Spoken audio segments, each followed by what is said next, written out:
Let's have a word with Natasha Clark, LBC's political editor, who, as you might imagine, has been agog tonight, not listening to a word of my programme, but tuned into Sky. Natasha.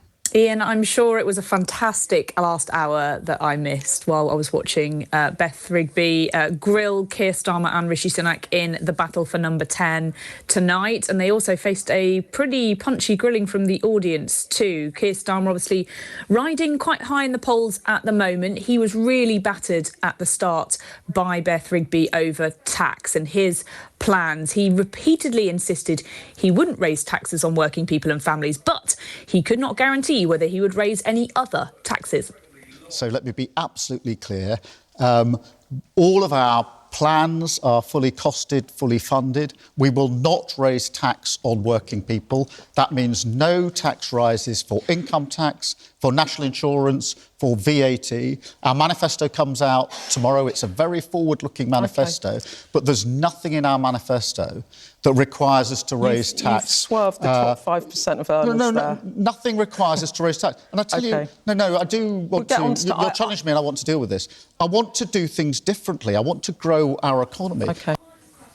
He promised there will be no tax surprises under Labour tomorrow when they reveal their party's manifesto, but revealed that he would be more happy to pay more tax himself. He also got into a little bit of a muddle over whether he said he really meant it when he said Jeremy Corbyn would make a good Prime Minister. Let's not forget that he once campaigned for him to be the Prime Minister and now is trying to very much distance himself from him. He also admitted that he was fearful about the prospect of possibly getting into number 10 and said that his wife would rather him continue to be a lawyer.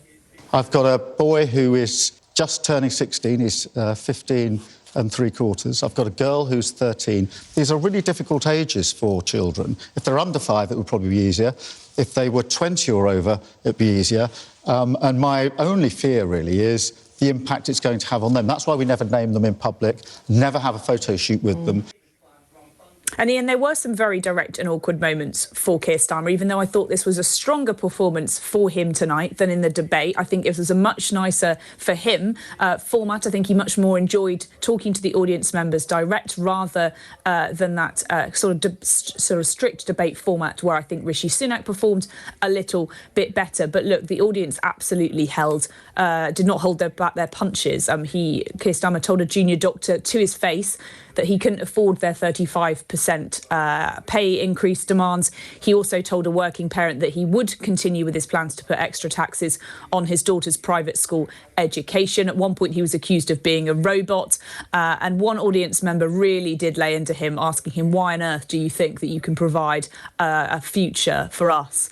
And for Rishi Sunak, he was even more heckled by the audience. I think they were much more hostile of him than they were of Keir Starmer.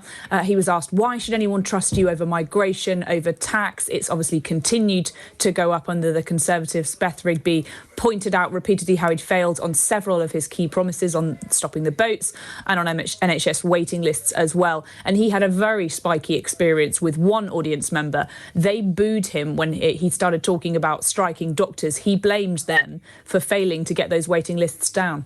You had a question earlier from, I think there was a junior doctor here, and I think everyone knows the impact the industrial action has had. That's why we haven't made as much... So it's the doctor's fault. The point...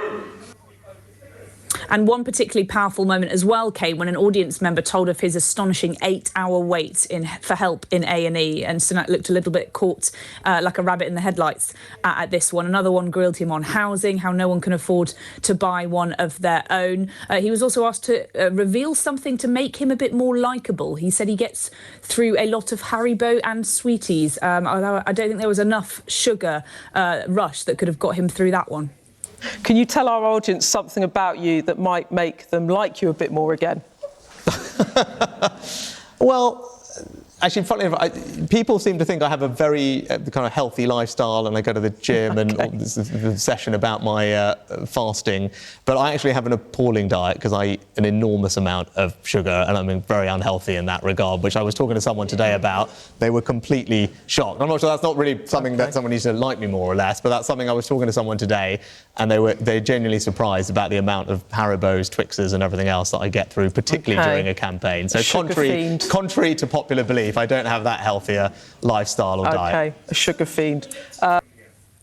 So all in all, a very lively and quite revealing Q&A session with both leaders. Like I say, Keir Starmer, I think, felt much more comfortable in front of voters, in front of normal people, than he did at those head-to-head debates. The audience gave him a very rough ride, but I think overall he did hold his own much better than the Prime Minister did. It was clear the audience were much more hostile to Rishi Sunak than to Keir Starmer. They heckled him, they booed him, and he really, I think, did struggle to win them around. He was a much more deflated, not quite as pumped up as we saw him at that last debate. He obviously has been a little bit bruised about that D-Day debacle that we've had all week, and a very rough ride on marking his homework about those 5 pledges too. But look, both of them will be walking away, licking their wounds a little bit from the forensic interviewing of Beth Rigby. But one thing that I think will sum up how many people feel about the Conservative Party right now, many of them, Beth Rigby told Rishi Sunak, think it is time for the Tories to be getting their P45.